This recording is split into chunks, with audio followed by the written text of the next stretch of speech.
follow-up. Mhm. So then, so antimicrobial stewardship is a journey. Mhm. What advice or what lessons have you learned that you would pass on to a healthcare administrator that might be on that journey trying to get broader adoption in their organization?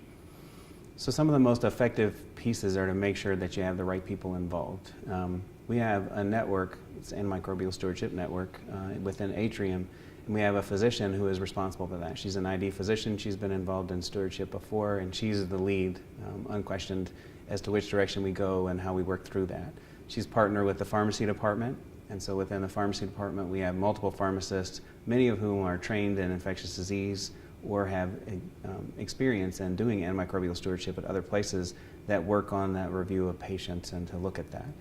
We've been able to involve our chief medical officers in reports of where we are and where we're going, connections to all of the physicians across the hospital so that when pharmacists are contacting them and having conversations about stewardship, that they're open and receptive to that. Looking for opportunities within the lab, so having a partnership with your diagnostic lab to say if we have certain types of cultures or we have certain types of bacteria that are present, that we communicate that in a way to physicians and other providers that makes sense. Our connection then is to try and spread that not just in the hospital, which is where you usually think about it, but also out into the community.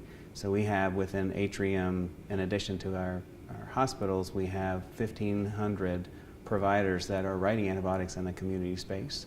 So being connected to them and making sure that they also are doing responsible prescribing then helps that whole geographic area as well as the patients that are coming into our inpatient facilities.